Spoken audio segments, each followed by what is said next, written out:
You know, a couple weeks ago, we threatened you with a good time, and we're here to deliver. Welcome to Wake Up, not your average wake up. The first time Wake Up will be coming to you 3 days a week. That is the off-season plan. Welcome, Damon Bruce, Larry Kruger. And look, Larry, there's a lot of people who've given me an awful lot of compliments coming to YouTube. I like this, I like that. No more greater feedback than this show right here. It's what the people want, and we give it to the people. And we got a lot to talk about. The combine came and went. There were some stars. There's been an awful lot to chew on. They got a new defensive coordinator since we last talked. So we got a lot to get to. So, you know, there we were on a Friday, and I was joking, is this going to be another Friday news dump? Are they going to like bury this late? Because we were off by a couple weeks thinking that this would be announced. And then early Saturday morning, like 8 a.m. West Coast time, Saturday morning, is when the news starts to leak that there isn't just one hire, there are two. Nick Sorensen becomes elevated as this team's next defensive coordinator, and they're bringing in Brandon Staley, formerly of the Chargers, to be assistant head coach. And the very first question I think a lot of people had was, is either one the right hire? And if you need two, do you have the one right hire? What was your instant reaction? Well, first of all, they got involved in this late in the process. Almost all the coordinators around the league were already hired. I do believe the reports that they offered the job to Steve Spagnuolo, and he turned it down. I do believe the reports that he offered the job to Bill Belichick, and he turned him down. So I think they were open-minded to move on schematically from what they were at if they could find the right guy.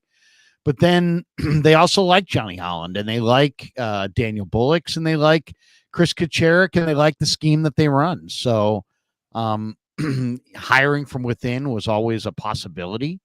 I looked at Sorensen as too inexperienced. He'd only been with the organization for 2 years.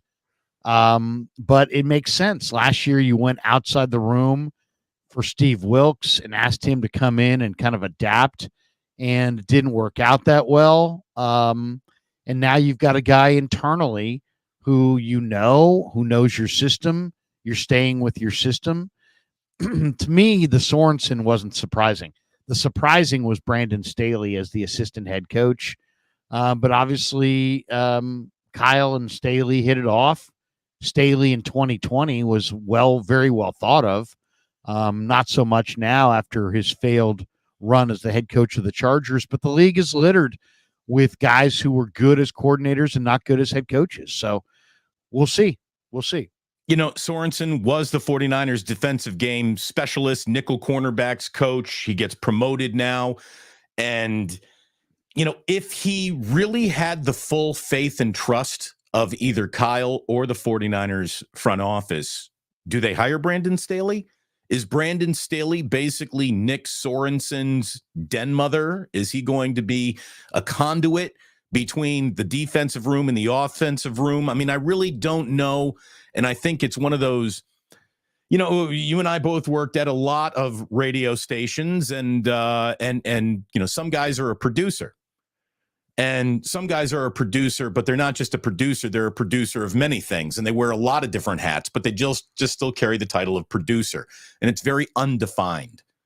What is the job of an assistant head coach? I'm not really sure I understand that definition. Is he just Helpy Helperstein? Does he just, you know, dot I's and cross T's that Kyle may have missed? Is he a conduit between the offense and defense? It just feels like a little superfluous, a little unnecessary. I don't know. Well, I mean, and then also, I mean, Brandon Staley is a 3-4 guy, and they're running a 4-3 wide 9. So what's he there for? Yeah, I mean, what are his tasks? Now, all coaches will be given some form of preparation tasks. So he's going to have concrete things that he actually does each and every week for Shanahan. That much we know for sure, but we don't know what it's going to be. Is this guy going to draw base alignments? Is he going to stay far away from the implementation of the scheme every week? But he's going to oversee it. Is he going to run the headphones and be the guy that breaks all ties on defensive calls? I don't. I Is think. he going to be the guy who says, "Hey, we should take this ball second in overtime"? Because if he is, it's already an upgrade.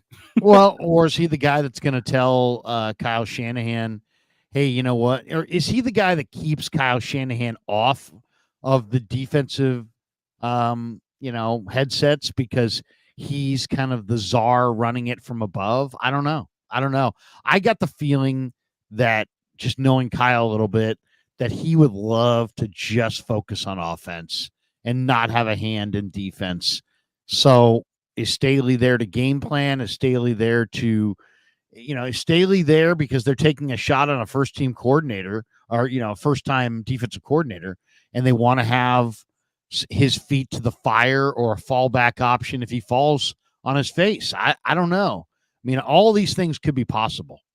And look, I'm not here to tell you that the hires are good. I'm certainly not here to tell you that the hires are bad. I don't know. It's all going to come out in the wash of the upcoming season. But as you and I discussed many times, like, look at everything that you have in front of you this year. Do you really want to go through it with a rookie kicker? And that was pretty much a theme of all of last season, right up until a missed extra point in the Super Bowl probably cost you that Super Bowl. Are you really in a year where the mandate is win the Super Bowl? Like, losing the Super Bowl is regression. Anything other than winning the Super Bowl is officially 100% unacceptable of an outcome. Is it right to have this much pressure on a first-year defensive coordinator? And if Brandon Staley is supposed to be the pressure valve that helps release that pressure, this is the same guy who didn't make it through his first contract as a head coach because he gave up 63 to the Raiders. So it just, again, I understand why this thing didn't come out crisp and clean on a Monday morning, maybe Friday night, Saturday morning. It feels like, not that you can slip any NFL news past anybody, but it feels like this has kind of come. If it wanted to be on the table as the main course served to everybody, it would have been presented like this. I feel like the Niners tried to slide this past a sleepy weekend. Well, there could be that as well. I can understand why you would say that. I mean, all I'll say on this is that it's not a sexy hire because the guy's never done it before. And it is kind of a question mark for the same reason. But it makes sense on a lot of fronts because you're going to have a guy kind of teaching a class with like 3 teaching assistants. And last year you brought in, a new head teacher and all the same assistants teaching and the new teacher, the head teacher, was trying to learn what like the grad assistants were teaching. That's it. Like, it didn't really fit. I think last year's structure didn't really fit. This year, I mean, structure means a lot. Like, for example, the Niners had a scheme. They had a way of doing things on all 3 levels of their defense. They were number 1 in defense. They brought in Steve Wilks. There was only one place to go, and that was down. And then the communication, it's like Steve's going to learn this on the fly, and then he's going to be the leader in the room. I don't know. And then you had some players pushing back, and who knows if all the coaches had his back. At least you have an internal guy. So I think it's a healthier structure than what they had last year. But I don't know if Nick Sorensen can do it. For all I know, Nick Sorensen's the next Buddy Ryan, or Nick Sorensen is, the worst hire of all time and is going to get bounced before Halloween. I mean, it's like, right. The truth is probably somewhere in the middle there, right? Yeah. I do know that he knows Halloween, the scheme. Not Buddy Ryan. I do know he knows the scheme. I do know he knows the other coaches. I do know that Shanahan knows him. I think he probably has a better idea of how Sorensen coaches than he knew last year at this time about how Steve Wilks coaches. So, and then the Staley thing, is Staley here as an insurance policy against Sorensen? Is he here as a actual like in-game help us manage the game? Is he going to, obviously he replaces Anthony Lynn, but Anthony Lynn was a assistant head coach, running back coach. This is now an assistant head coach, defensive coordinator type hire. So he's not going to do the exact same tasks as Anthony Lynn. So it's all kind of, it's out there, and it's kind of for us to speculate at this point. But there you go. To me, it's always, I don't want to say it's a much ado about nothing, because I don't believe that, but I'm a players guy. And I really believe that having big time players matters. And if you ask me, why did the Niner defense regress last year? Steve Wilkes was like answer number 5. I would have gone with Aziz Al-Shaair. I would have gone with Samson Ebukam. I would have gone with Emmanuel Mosley. I would have gone with Jimmy Ward. I would have pointed the finger at several player, evaluations over the coordinator himself. Players matter, hosts matter, and thank you very much for being here with Damon Bruce and Larry Krueger. It is Wake Up. It is coming to you Monday, Wednesday, and Friday now, so we hope you plan on making this a part of your daily routine, well, 3-time-a-week routine anyways. And what we're going to do, a couple guys with reputations for being long-winded and doing videos that are way too long, we're going to do our very best, Larry. Keep it tight. We're going to try to keep this tight, okay? And we're going to try to make sure that this fits into your morning, your lunch break, the time you slip off to the gym in the afternoon, your ride home. So we want to give you a show that encompasses everything and do it in like under an hour. You don't need a 4-hour-long sports talk radio show. Freaking Gone with the Wind wasn't even 4 hours. So we want to streamline everything. We want to make this user-friendly for you. If you are new here, welcome. Please click like and subscribe. Hit notify. You won't miss a thing. We simulcast on both of our channels. Memberships available on both of our channels, and we appreciate the support. We got a lot of great support, Larry.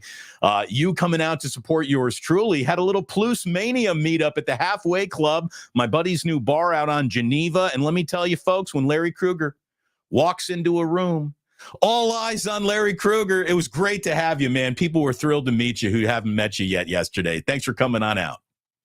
Dude, cool spot, man. Cool spot right there by Crocker Amazon. And your buddy's got a really cool little bar restaurant, and that neighborhood is kind of, going to be going through transition over the next 20 years. And, man, he's got a great spot. We had a good time and threw some back. And, it was a good time, man. Thanks for coming on out. Thanks to everyone who went out. I mean, I walked in there with my wife, my in-laws, and my kids who started the evening with us, and then they got pulled out. But literally, we walk in, we sit down, and it starts raining sideways. And I'm like, oh, there's going to be 5 people showing up to this. Not even close. There was like 30, 40 people who made it through there. So we thank everyone very much for the support in person. And now we're here on your interwebs, and we would certainly appreciate the support of a like, of a subscribe. But more than that, there's no better advertising than word of mouth. If you are friends with 49ers fans, tell them about this show, that it's waiting for them now 3 days a week, starting at 8:30 a.m., going to about 9:15, 9:30 when we need to go a little overtime. But we're going to keep it tight, and we're going to make it yours. And we are going to be obviously leading with any and all football news every day, and then drifting into a couple of other things. We got a little bit of a Boston massacre and a couple of baseball things to get to at the end of today's show. But like you were saying, Larry, players matter. I read kind of an interesting article about how Brandon Staley, even though it didn't end well for him, he was liked by his players. Brandon Staley did not have a problem internally in that locker room. It just didn't work out. I guess the number one defense for Brandon Staley not being successful with the Chargers is simply this: what coach has been successful with the Chargers? That is kind of a snake bit franchise. There's not a long list of, and the Chargers were great that year in the history of that franchise. So failure with the Chargers, I don't know how much you can hold that against anyone. Again, the guy's reputation isn't nearly as bad as the results were, especially at the end there. Larry, you, in a way, believed in Brandon Staley, because I remember you picked the Chargers to go to the Super Bowl last year, and I don't think you would have done that. And obviously, you were wrong, and they underperformed, and they were a huge disappointment, maybe the biggest disappointment in football.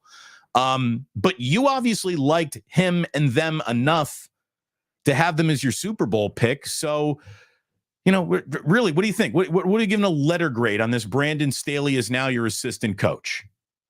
Well, once again, I mean, he was well thought of in 2020. I mean, to me, I don't sway that much with, the hot coach in a certain year, the cold coach in another year.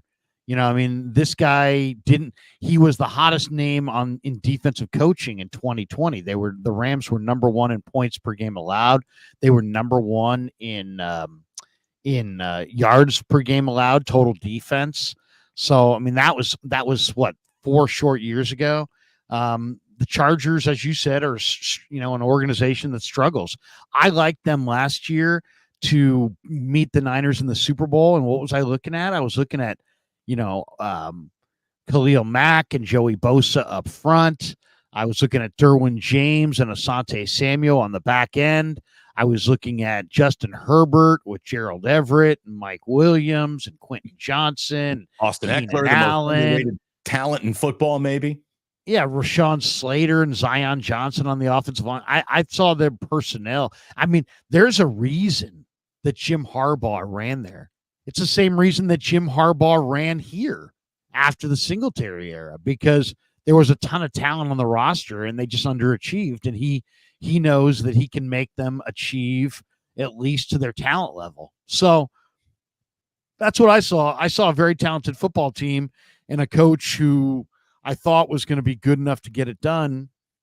I really like Tom Telesco too, who was let go as the general manager there. I thought Telesco was one of the bright young GMs in the game. So, yeah, I got that wrong. And when I look at the Chargers, I mean, Herbert plays really well, but then he has some moments where he turns the ball over.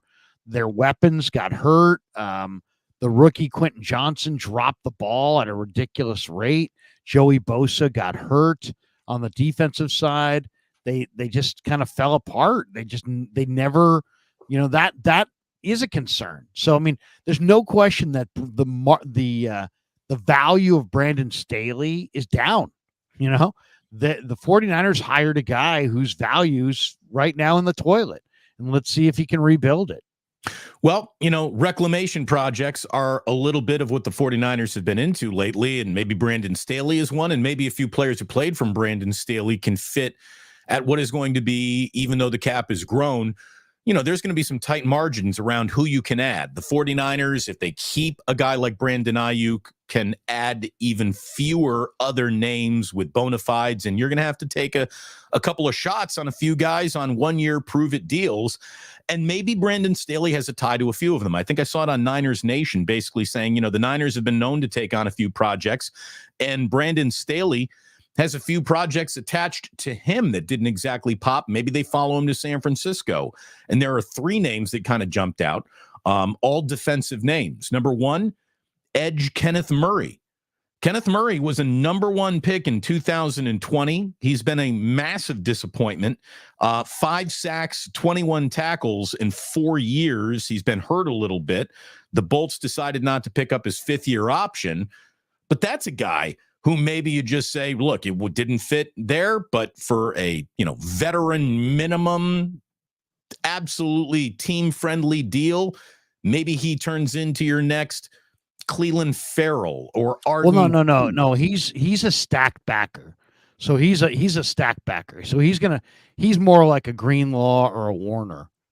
He's 6'2", 240 pounds. Well, and you need one of those. You need a guy who can rush off the edge. I mean, that's part of. He's like a Greenlaw. He'd be replacing Dre Greenlaw if they got him. He's coming off of an Achilles. So again, I'm just looking for depth and reasonable prices. Linebacker Troy Reeder was another name on this list. He's 31 years old. He had his personal best in 2020 with the Rams under Staley. And maybe he would be a guy interested in taking a 1-year flyer. Cornerback Michael Davis is another name that popped up on this list. He's 29 years old. He was an undrafted free agent in 2017, became a starter in year 2, and he's held that pretty much starting position down every year right up until this year where he got hurt a little bit. But, I'm looking at not names, but value, and maybe a few players who are like, all right, Staley did right by me. I wouldn't mind taking a shot on him, a new DC with a good franchise. I'll throw another name out there that I think could be a good fit is Justin Hollins, who was with Brandon with the Chargers, good player with the Rams. He is kind of an outside rush guy. 6'5", 240, played at Oregon. Was a pretty good player in college and rode the bench last year, had some injuries. But yeah, if they're looking for kind of a cheap player on defense, I could see them. He's a free agent. I could see them going after a player like that. You never know. You never know. I mean, maybe Joey Bosa. I don't know if is Joey Bosa have a good or bad relationship with Staley. I gotta think that if there was some toxic, terrible Joey Bosa, Brandon Staley relationship, that Kyle wouldn't have brought him into a team whose best defensive player is Nick Bosa. Right. So I kind of wonder how that's going to shake out. There's just a premium price tag on Joey Bosa that I think prevents there from being a deal, even if there were mutual interest. If there's one thing, there used to be a premium price tag to make money. You know what I mean? Yeah, but I mean, maybe they used to be. I mean, this guy's played a total of 14 games in 2 years, and he's had a total of 9 sacks in 2 years. So I don't think the price tag for Joey Bosa in 2024 is anything close to what it used to be. So we'll see. We'll see what's out there. And there's a report out on Niners Nation that the 49ers may look to re-sign Chase Young, which would be a surprise to me, but maybe that's, they have interest in that better be a real team friendly number. In a kind of a prove it deal, a 1-year prove it deal. Yeah. There's some interesting rumors out there. According to Graziano, Dan Graziano from ESPN, he said the 49ers have at least some interest in bringing back Chase Young, who was a bit of a disappointment. He might wind up having to take a 1-year prove it deal from, be it from the Niners or someone else. So we'll see. I mean, number 2 pick overall in 2020, when he played hard, he looked pretty good, but he also didn't play hard all the time. So the 49ers lose the Super Bowl on February 11th. On the 12th, they didn't do anything. On the 13th, they didn't do anything. And on the 14th, apparently, they made an overture to Steve Spagnuolo. That was the same day that Steve Wilkes got fired. And that was also the same day that the Chiefs inked Spagnuolo to his deal. So they might have needed to have been a day or two earlier to that. Now, I didn't think that Spagnuolo was going to leave a Super Bowl champion to go join the team that he just beat and played a huge role in beating. That number would have had to have been huge in terms of salary, you'd think, to lure him away from the Chiefs and Andy Reid. But Dan Graziano had this story that the 49ers did try to poach Steve Spagnuolo from the Kansas City Chiefs. Now, you've also seen stories that they did make overtures to Bill Belichick. Which pitch do you think actually got further?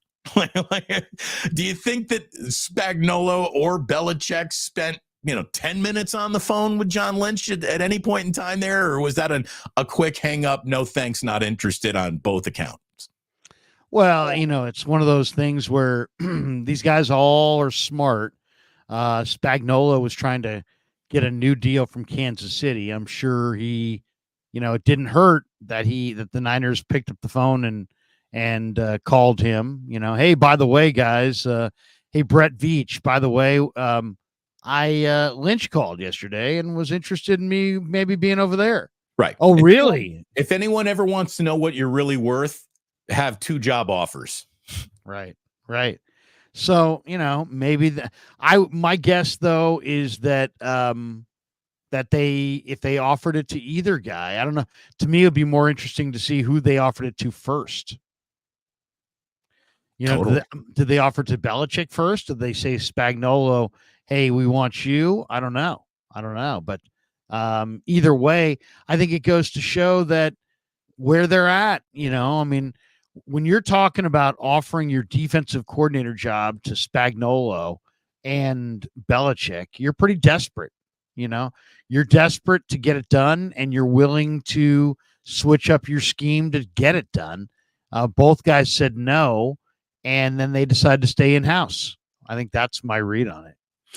So a couple of other NFL stories to get into before we turn our attention to a couple of other places before we wrap it up, because the goal is to keep it tight here on Wake Up. The price of wide receiver play is officially going up, and this is going to make it even harder to sign Brandon Aiyuk, who is very much in his prime and back-to-back 1,000-yard receiver for the 49ers. We all know the Brandon Aiyuk story very, very well. We hope that he can come back. We also understand that there's a lot of value there, that you could trade him to get somewhere into the middle of that first round if you found an interested dance partner. I think you and I would both much rather have Brandon Aiyuk back in the mix. Mike Evans and the Tampa Bay Buccaneers agree to a 2-year, $52 million a year contract extension. And Justin Jefferson with the Minnesota Vikings is about to ink a deal that is going to pay him north of $30 million per in Minnesota. So the price of poker is going up on Brandon Aiyuk no matter what here, Larry. There will be no deals for him. It's going to hurt to keep him in house. Well, and there were two reports over the weekend. Ian Rappaport said that the Niners will work on an extension for Aiyuk after the free agent period comes and goes. So they're going to wait, and Aiyuk is trying to wait to, let Justin Jefferson kind of, let him set the bar at $30 million, and then you're sitting there as an all-pro wide receiver. One of the things that I think is interesting, the 49ers have said, it's like, do you listen to what people say or do you watch what people do? That's kind of the question. And they're saying they'd like to have Brandon Aiyuk back, but they're working out offensive linemen that are going in the top 10, and they're looking at wide receivers that are going in the late first.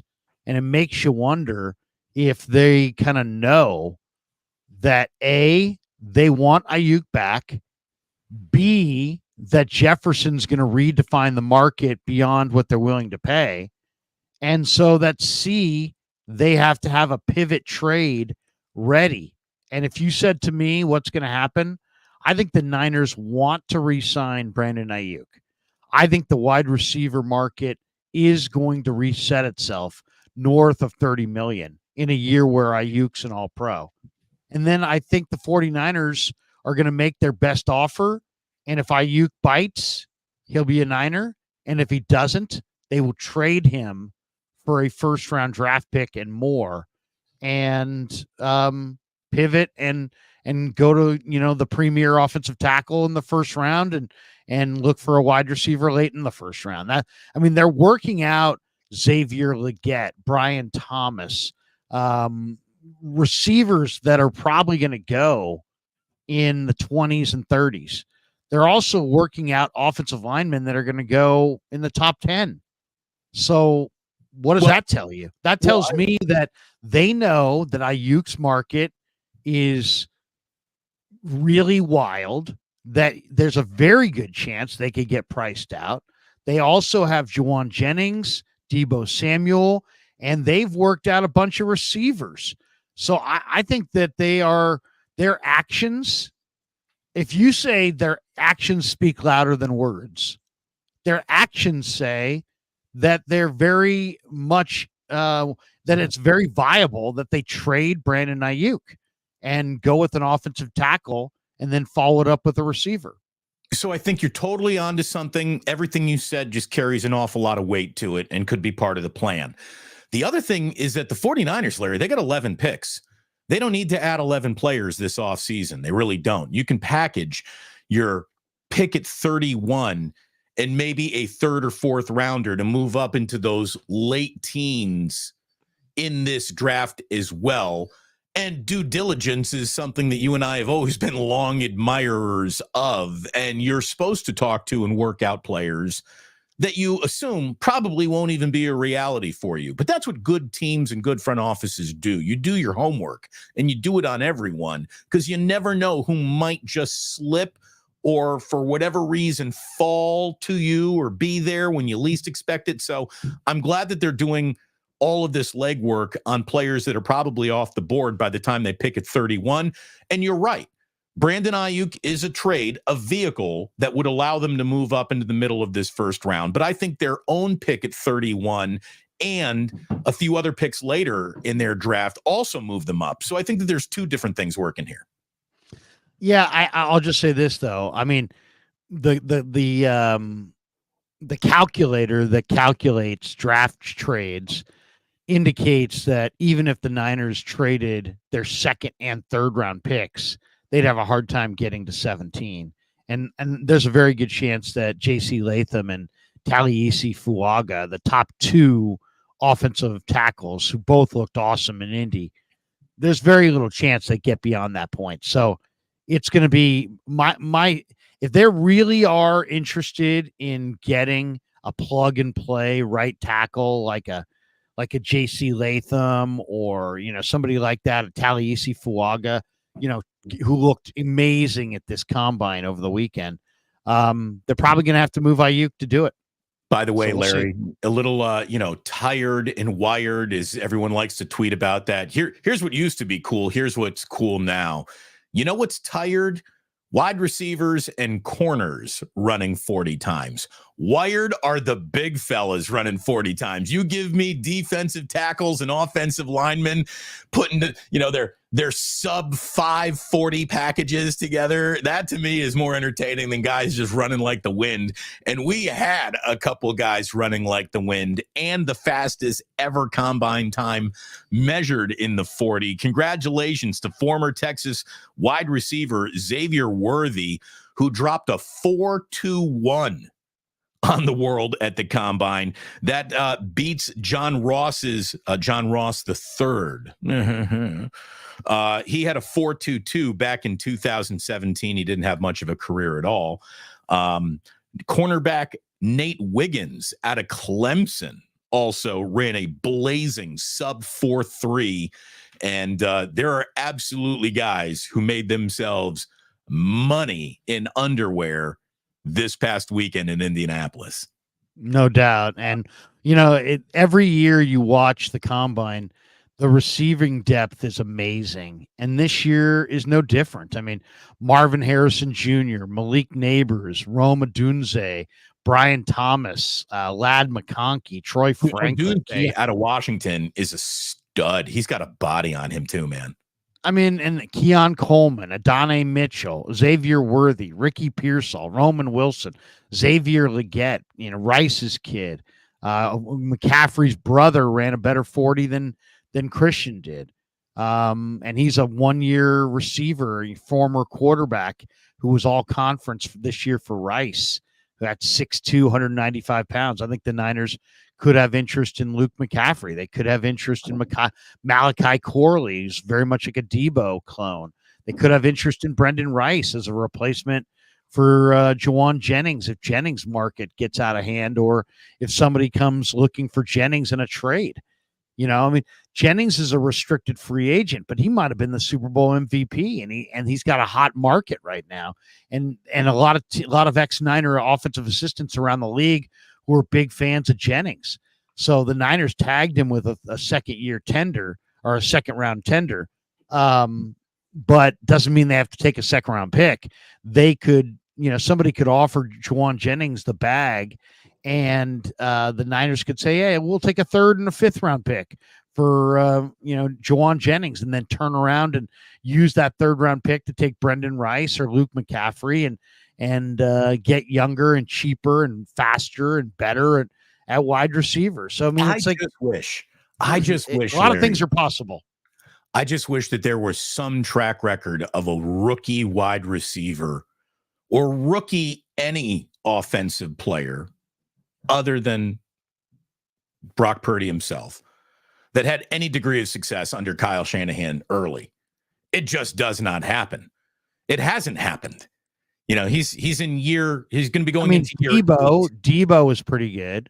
He was, but again, he also got like a little bit of a mulligan early year because he was hurt early on. So I don't remember him having a good rookie year. He was just there. He was all right. It's a hard position, it's a hard position to get, production as a rookie, which is why, which is another advantage to why Brandon Aiyuk is going to fetch a lot more in a trade. Because if you're a team, you're a head coach and you need a wide receiver and you got one more year before you're going to get fired, are you going to draft Xavier Worthy, or are you going to trade 2 or 3 picks to the 49ers for Brandon Aiyuk? I mean, if you're smart, you're going to get Aiyuk because Ayuk's going to have a good year next year. So the Niners have to be flexible here because, they're do you really want to spend $60 million a year on 3 wide receivers when you don't throw it that much?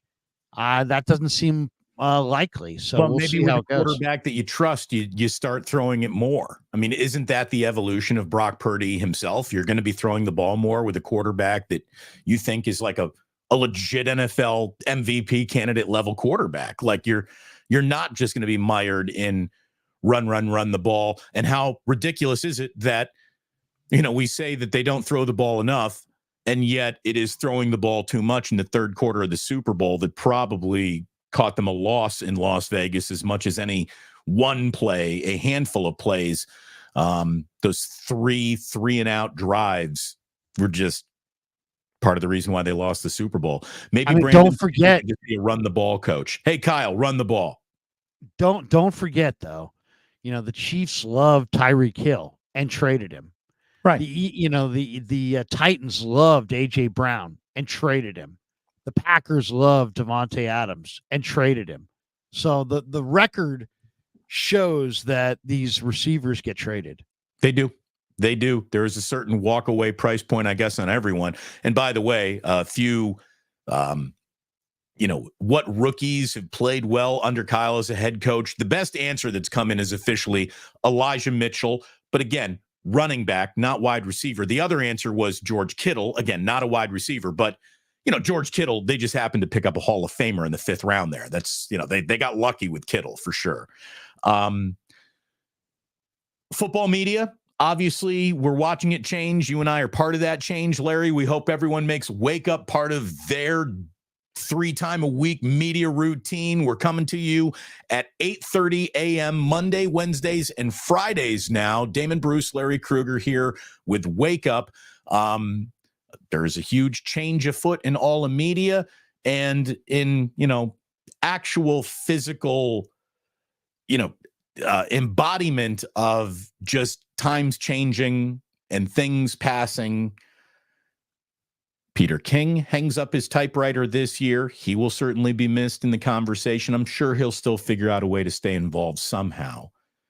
But Chris Mortensen passed away over the weekend, Larry, and I know that you've hosted enough radio shows in your life to where I'm sure you've had interactions with Chris Mortensen, a true NFL Southern gentleman from Atlanta, if there ever was one. He was a reason why this sport, I think, took off in terms of understanding. The Mort Report was, need to know information for many weekends there on ESPN. So rest in peace, Chris Mortensen, an all around good guy. And you can just see the outpouring from the industry that he will be missed. Yeah. Yeah. He's actually a California guy. He's from Torrance, but he worked at the Atlanta Journal-Constitution forever. Forever. Yeah. So he's kind of associated with Atlanta, but I know he was good buddies with Dusty Baker, and Mort was just beloved. He was just, in a world where nobody's got any time for anybody and nobody has any patience. This guy had both. He had great contacts. He was friendly. He was engaged. He was credible. He was kind-hearted. Mort. I told the show the other night. I did a video about Mort yesterday. And I told the story about how I'm hosting Sports Phone 680, and it's years ago.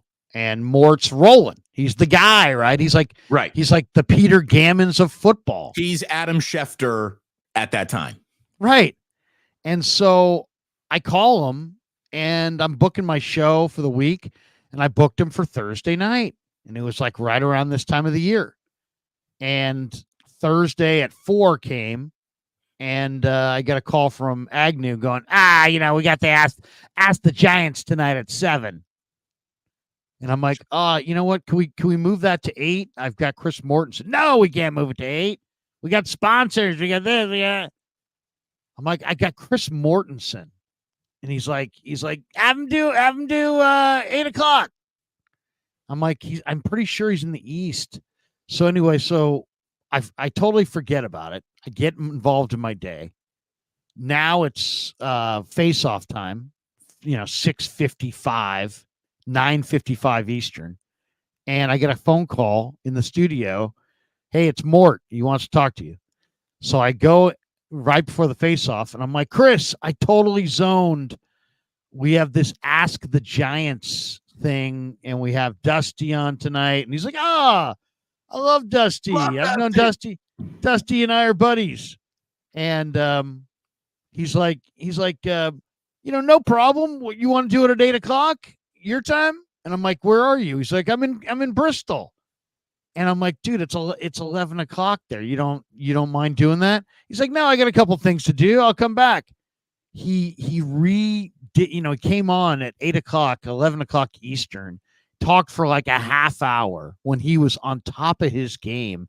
I was a nobody. This is it's a big station, but come on, he didn't need that.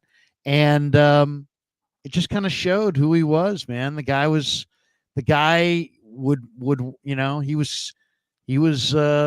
he loved being heard. He made great relationships. He was a total pro. We lost a great one, man. We really did. No doubt. No doubt. So rest in peace to Chris Mortensen, who battled an awful lot of health concerns at the end. He kept working as hard as he could to the end. And I think any man admires that when they see it in another man, the guy who, in spite of his personal health, just keeps grinding away. I mean, I've always admired that. I really have. Larry, we have a minute left if we were really going to wrap this up.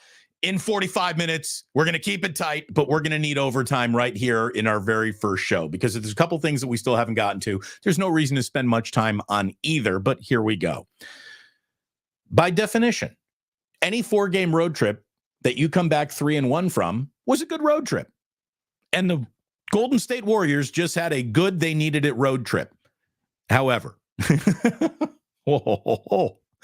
I have not seen a Steve Kerr team catch a whooping like that. Not ever in my life. They got massacred by the Boston Celtics, a 52-point loss. At one point, the score was like 100-51 or something like. I mean, they were down 50. I think the first quarter ended on a 28-1 run. I mean, it was as big of a punched you in the mouth defeat as the Warriors have taken since I've covered them in about 20 years. Like these guys can't even play. Ike Diagu Golden State Warriors didn't catch beatings like the beating that they just caught in Boston. I was surprised they even played Steph. I thought they would sit him out and rest him. Because it was in Boston's the hottest team in the game. They're 29-3 at home. What do you want to bet Steph good soldiered that and said, look, this is a national game, ABC. Adam Silver would want me out there. I feel good enough to go. Let's go. What do you bet Steph answered the bell when they were more than happy to just let him sit? He should have sat. He was 2 for 13. He didn't make a single three. He was 0 for 9 from 3. Yeah. Bad loss. Good road trip. Bad loss. Okay, so let's talk about the Warriors for a second. Good road trip. They're probably going to be in the play-in tournament.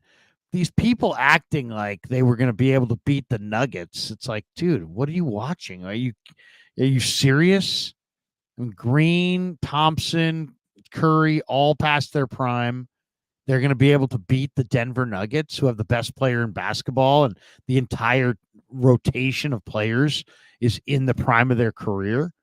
I mean, it's just the the burying of the Warriors as they're awful was too much, but the bounce back when they started to play well of, oh my God, they can wait till the playoffs. Nobody wants them. They're going to take down Denver. It's like, no.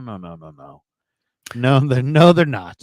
They're gonna get in the play-in tournament. They may, and then they're gonna get bounced in the first round. I feel like we almost need to give oh my God, we're going to talk Giants baseball spring training warning, because we're going to just lose people the minute we start doing that. So before we do that, Larry, let's go to your starred chats. I saw that you tagged a few of the super chats. What do we got here? All right, we got Matt who says bigger need as we stand today: run stuffing defensive tackle or speed edge rusher. They need. I would say run stuffing defensive tackle. Yeah, I would too. But the answer is both. But if we had to prioritize one over the other, I would prioritize the defensive tackle, even though it doesn't feel like you get a lot of bang for your buck at that position. God, it's important. Yeah. John Edwards says, does Andy Reid recognize Kyle Shanahan during his Hall of Fame speech for lending a helping hand, making him one of the top 5 greatest coaches in NFL history? That's a shot. Look at that. That's a shot, John. Oli Kiao. Kayvon Chason, linebacker, and trade for Peyton Turner, D lineman. There you go. Somebody's got he's a solution man. Making Jay Cash, with Greenlaw's injury, we lost the tone setter on our defense. I think the 49ers should sign C.J. Gardner-Johnson as a nickel. Would add more aggression to the identity of the D. Just have him and Debo fighting in the parking lot every day. Jay Cash, I agree with you. That guy's a difference maker, and he can play a bunch of spots, and why the hell not? Because it would piss off Debo, would it not? Or would they instantly drop all their beef and be buddies? Yeah, I mean, get over it, fellas. That's what I would say. Eric Dowling, I have a question for both of you. Can the 49ers win a Super Bowl with Kyle Shanahan, or Kyle keep getting in his own way? I'm not sure. I think they can. I'm a believer. I think they can too. And I think the fact that we believe Kyle Shanahan can do this, a few people are trying to interpret that and label us as homers.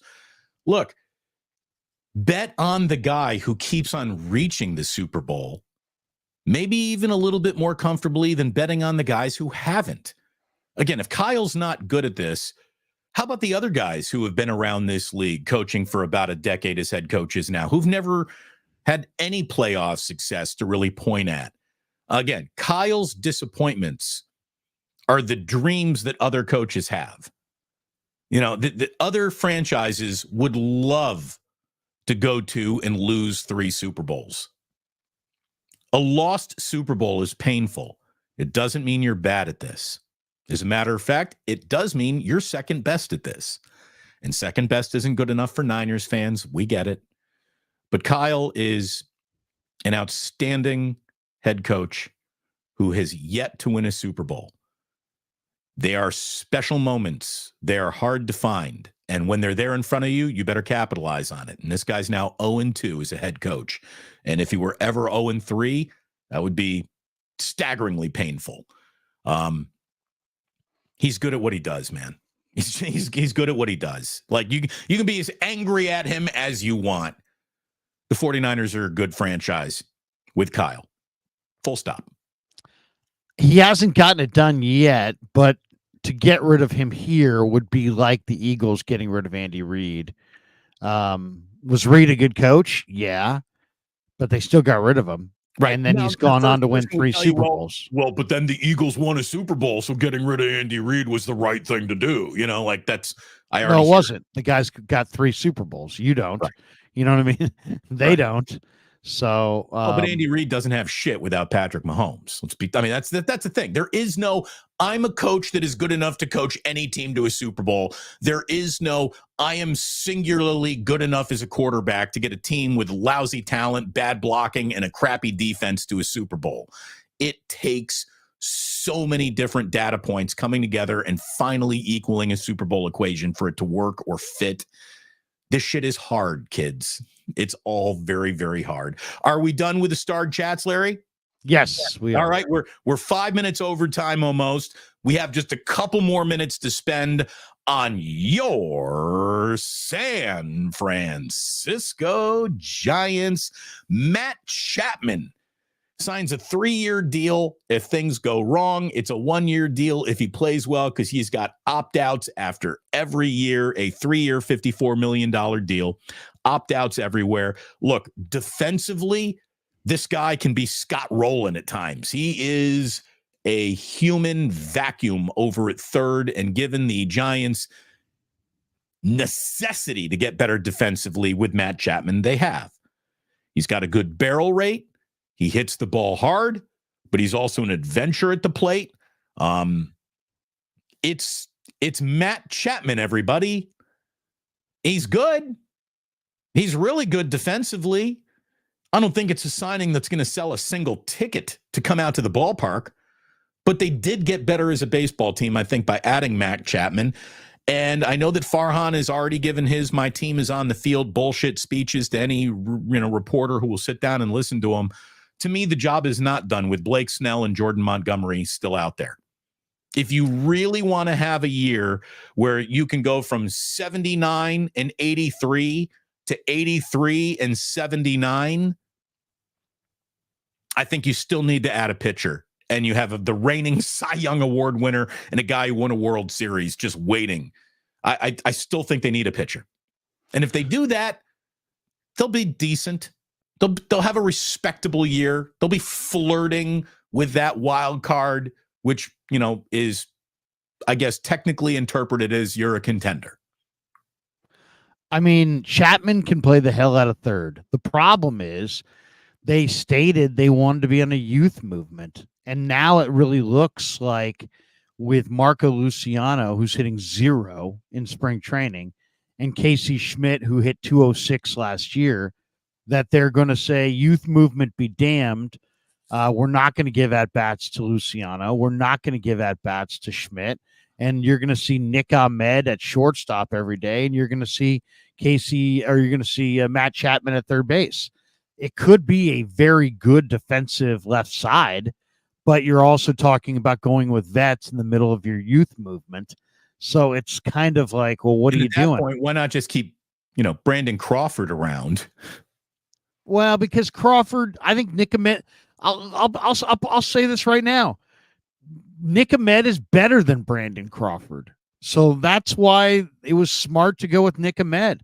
Nick Ahmed's got more left than Brandon Crawford, I think. Well, yeah. I mean, you're right. But here also this. Watch Brandon Crawford go to St. Louis, wake up a little bit his bat in the middle of that lineup. And Brandon Crawford as your backup shortstop is the best version of Brandon Crawford, I believe, that there's left available in Major League Baseball. So I think he's going to fit in well with the Cardinals. You watch.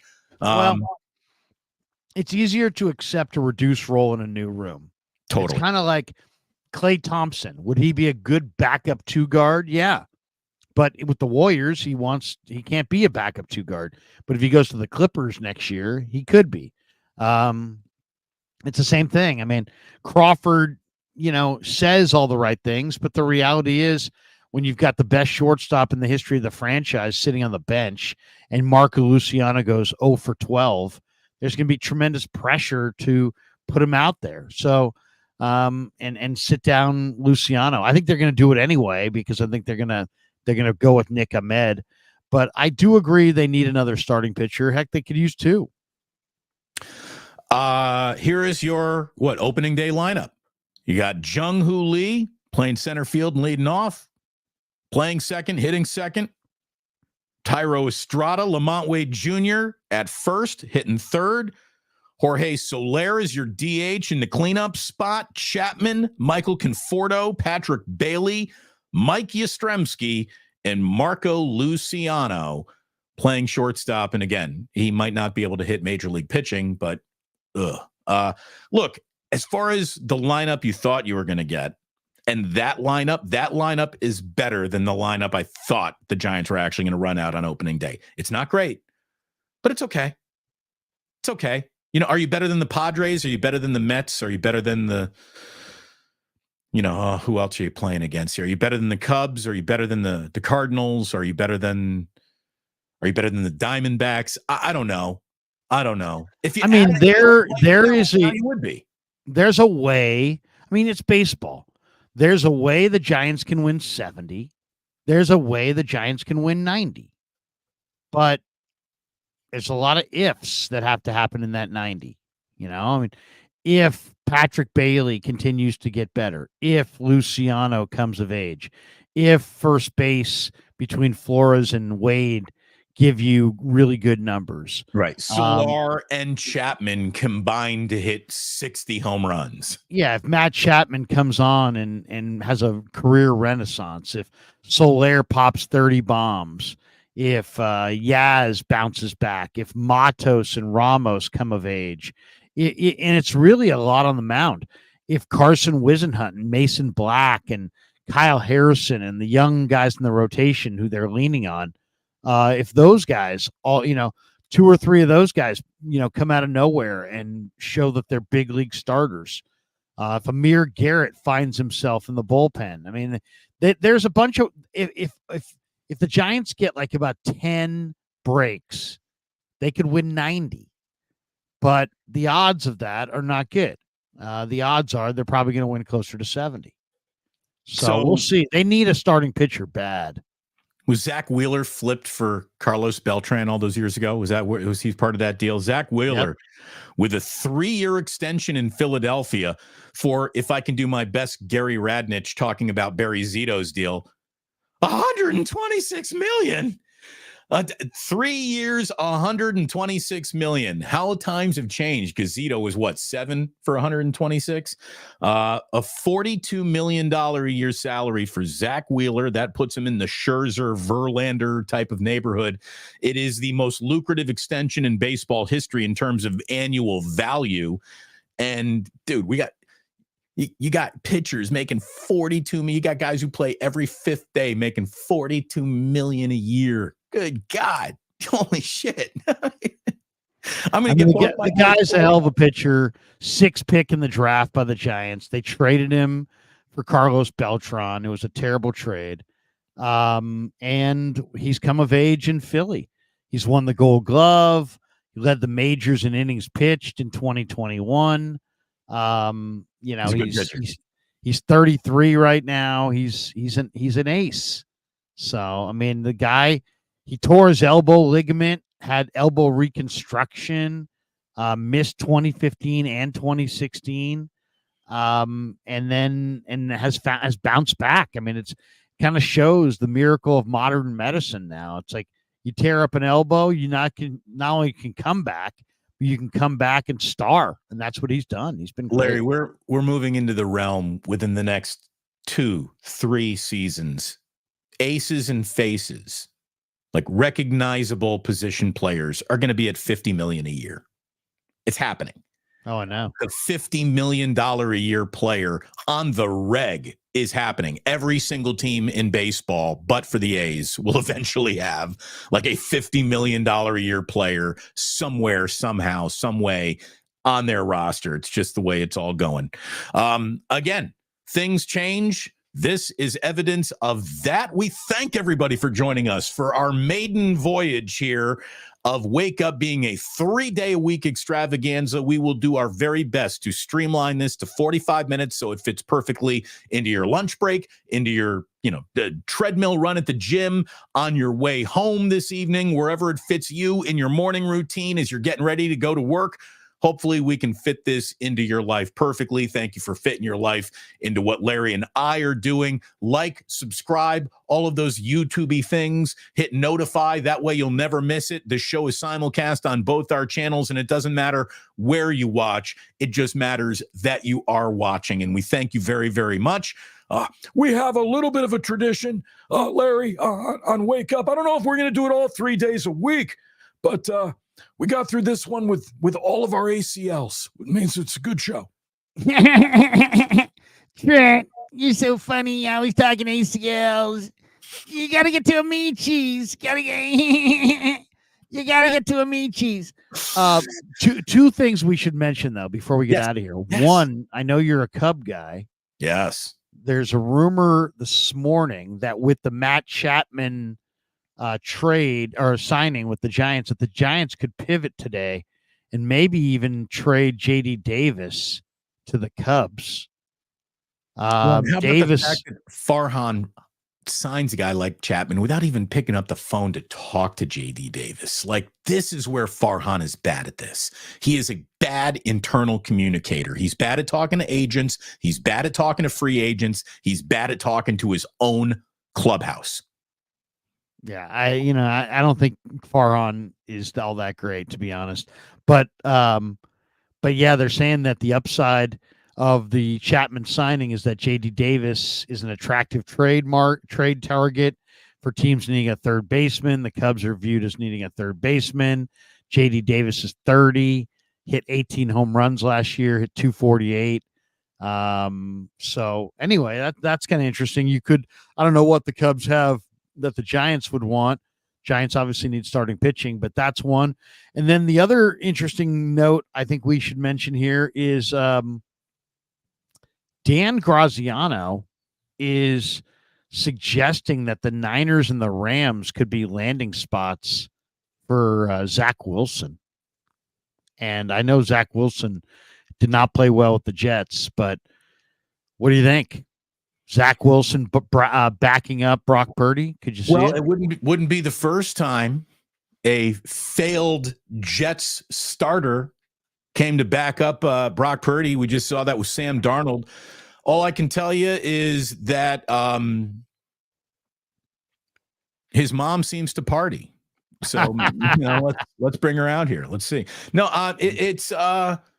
it's not sexy. I mean, Zach Wilson looked incapable of throwing forward passes at times. I would not be very interested in Zach Wilson. That guy had no friends in that locker room. He had players openly rooting for Mike White in front of Zach Wilson to have more success than Zach Wilson. So I'm just going to file that all under rather not. He's only all I would say is go look at the NFL Hall of Fame quarterbacks and look at how many of them weren't good at 24. Sure. You name it. Steve Young, Roger Staubach, Terry Bradshaw. Is your argument he's on the Hall of Fame track, Larry?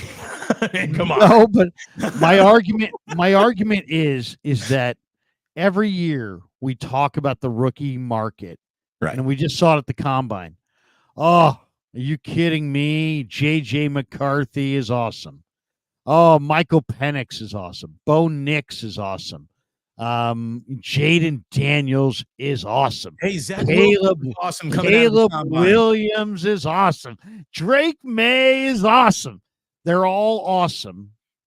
And then they become Mac Jones. Right. And Justin Fields. And Zach Wilson and Trey Lance. And then suddenly they're not awesome.